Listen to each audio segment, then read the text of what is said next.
Fala aí, rapaziada do nosso canal Futebol Total Oficial, trazendo mais um vídeo aqui no nosso canal.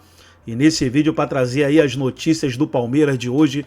Palmeiras que está em preparação aí para a partida contra o Vasco, que acontece nesta quinta-feira no Allianz Parque pelo Campeonato Brasileiro. Nesse vídeo, os comentaristas elogiando muito aí o Felipe Anderson, novo contratado do Palmeiras, vai se apresentar no dia 1º de julho, quando abre a janela de transferências aí europeia. E o Palmeiras também negociando aí, acertando a contratação do Augustin Giai. Já está tudo acertado entre o Palmeiras e o São Lourenço, e assim como o Felipe Anderson, ele vai estar se apresentando também no dia 1º de julho. Antes de soltar o vídeo, quero convidar você que ainda não é inscrito no nosso canal, se inscreva, ativa o sininho das notificações para você não perder nada. Tudo do Palmeiras você encontra aqui no nosso canal Futebol Total Oficial. Então vamos aí para o vídeo e daqui a pouco nós estaremos de volta. Não é rebaixável, mas tá lá, né? E o Bragantino perde virada num placar construído ainda no primeiro tempo. Bragantino 1, Atlético Mineiro 2, com o Batalha sendo expulso no final pelo Galo, o Sacha sendo expulso no final pelo Bragantino. E você citou fora do ar que o Everson tomou o terceiro cartão amarelo. O Everson tomou o terceiro cartão amarelo. O próximo jogo do Atlético, se eu não estiver enganado, é segunda-feira contra o Palmeiras. Então o Everson perderia um jogo importantíssimo, né? Um confronto direto pelo título.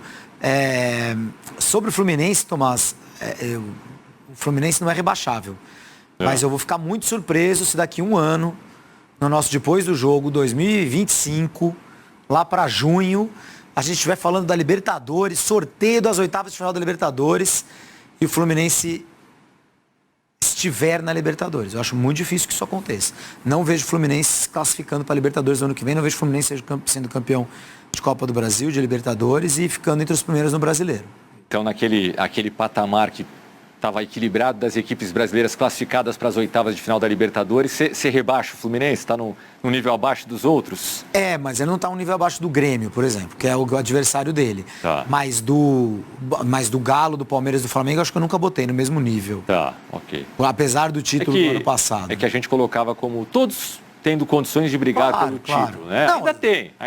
Mas a chance do Fluminense é bem menor do que a do Botafogo. É que você não vê o Fluminense... que o Fluminense pega um adversário menos complicado do que o Botafogo, né? O Botafogo pega o Palmeiras. Verdade. Mas você não vê... Esquecido desse detalhe que é importante. Claro. Importa, né? Por mais que um tá bem, o outro tá mal, mas com quem que você vai jogar, né? Isso importa. Mas assim, a Libertadores eu tô indo longe até, Tomás, porque a Libertadores vai ser disputada só em agosto, né? As oitavas de final, ainda tem muita coisa para acontecer. O Fluminense não estreou, por exemplo, o Thiago Silva, que é um jogador que pode trazer uma consistência defensiva que o time hoje não tem. É que o problema do Fluminense não é só a bola aérea, não é só a saída de bola, não é só não sei o quê. É um monte de coisa junta. E o Atlético Mineiro... O Atlético Mineiro, só para falar rapidamente do jogo que acabou de terminar, fez um jogo sem o Hulk, né? Um jogo muito sólido contra o Bragantino, Tomás. O primeiro tempo do Bragantino foi bom e o time de Bragança vencia o jogo e de repente, né?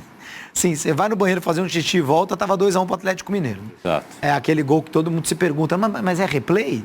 Então, o Atlético virou rapidamente o jogo no primeiro tempo. E um resultado que talvez também não fosse condizente com o que foi o primeiro tempo. Achei que o Bragantino foi melhor do que o Atlético. No segundo tempo, o jogo de contra-ataque do Atlético funcionou melhor. O Bragantino ficava muito com a bola, mas não fazia nada. Acho até que o Atlético ficou muito mais próximo do terceiro gol do que do Bragantino do empate. Foi uma vitória justa do Atlético, do Botafogo. Dois times fortes na disputa desse Campeonato Brasileiro, Tomás. O Atlético com alguns desfalques importantes. A gente fala mais dessa partida ainda depois do jogo, mas vamos dar uma olhadinha na classificação, como fica depois desses primeiros 4 jogos da oitava rodada. Ó, o Botafogo com 16 pontos, tudo bem, tem um jogo a mais do que Flamengo, Bahia e até do São Paulo, que pode alcançá-lo, mas está na ponta, está na liderança nesta ainda noite de terça-feira, nos encaminhando para a quarta. Tá lá, com uma bela campanha, 5 vitórias em 8 jogos e um empate. Eu ainda acho que esse campeonato vai cair para o Flamengo. falei 6 rodadas de antecipação, numa hipérbole, antes do campeonato começar. Talvez não seja tão moleza quanto eu imaginei que fosse, mas ainda aposto as minhas fichas no Flamengo. Mas, logicamente, tem 4 times ali, pelo menos 4 times, jogando uma bola bem redonda. O Botafogo está jogando uma bola bem redonda, o Bahia está jogando uma bola bem redonda, o São Paulo está jogando uma bola bem redonda e o Atlético Mineiro está jogando uma bola bem redonda. Então, esses 4 estão muito perto do Flamengo, ou até à frente, que é o caso do Botafogo, e jogando bem. Não são times que têm pontuação e não estão jogando bem. São times que têm... O Palmeiras tem 11. Tem pontuação, tá lá nas cabeças. Mas não tá jogando nada.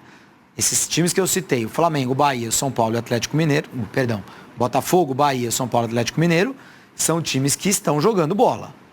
Tá? O nível do campeonato acho que está alto esse ano. O Atlético Mineiro sobe para a 6ª posição. Repare que ele tem 7 jogos. Então ele tem o mesmo número de jogos de algumas equipes que ainda não entraram em campo por essa 8ª rodada. Ele está com um joguinho atrasado. Aí na sequência Bragantino, Palmeiras, o Internacional, se eu não me engano, é o líder por pontos perdidos. Ele tem 3 jogos a menos que o Botafogo. Se ele ganha os 3 jogos a menos, ele vai para 19. 19 pontos, exatamente. E aí, na sequência, o Cruzeiro, que faz uma campanha bem razoável, bem melhor do que a do ano passado, por enquanto, né? Fortaleza, Juventude, Grêmio, Vasco, tô olhando aqui para cima, para a nossa outra tela aqui.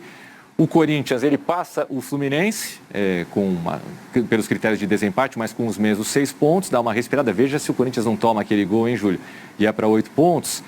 Pelo menos Criciúma, Atlético, Cuiabá e Vitória, ele construiria uma gordurinha, ainda que o Criciúma tem 3 jogos a menos que ele, né? Tenha 3 jogos a menos do que ele. O Criciúma tem essa carta na manga, mas eu sempre falo, né? Jogo a menos é uma coisa que, para os times de cima, você olha como pontos possivelmente conquistáveis. Para os times de baixo, não necessariamente, né? Então, é melhor ter ponto na mão do que jogo a fazer. Exato. Certo? Mas o fato é que Corinthians e Fluminense têm uma campanha pífia. 6 pontos e 8 jogos, é uma piada, né? Mantendo a média, com 32 rodadas, eles estariam com 24 pontos. Aí, 24 pontos em 32 rodadas é rebaixamento. Claro. Que tem outras equipes aí que estão numa situação matemática complicada também. E o Juventude com esse empate... Não, mas o Criciúma tem 1 ponto por jogo. O Criciúma é diferente. Corinthians e Fluminense. Mas Atlético Goianiense, Cuiabá, Vitória vivem uma situação dramática também. Mas aí são 4 equipes... E de desempenho também. E de desempenho dramática, também, né? Porque também não jogam nada. E o Juventude só empatou com Vitória, mas manteve uma vantagem grande para cima do Vitória. Mas é um tropeço, mas 11, ele mantém aí uma média muito boa, né? Fazendo a mesma conta, Júlio, 11 pontos tem o Juventude, 10 pontos. Mas oscila, né? Vai ter seu momento de perder 3, 4 seguidas e tal. Esses jogos em casa, em Caxias, nessa época do ano ainda, que faz frio, né? É benéfico para o time da casa você jogar em condições climáticas com as quais você está acostumado. Claro. O Juventude precisa ganhar jogos como esse contra o Vitória. Ele ganhou na semana passada do Atlético Goianiense, mas hoje contra o Vitória deixou escapar 2 pontos. Bom, a gente... Então tá aí, pessoal, foi o vídeo onde os comentaristas debateram aí sobre o Palmeiras. Palmeiras que está em preparação. Próxima partida nesta quinta contra o Vasco. Gostou do vídeo? Deixe o seu like, se inscreva no canal, ativa o sininho das notificações. Forte abraço a todos e até o nosso próximo vídeo aqui no nosso canal Futebol Total Oficial.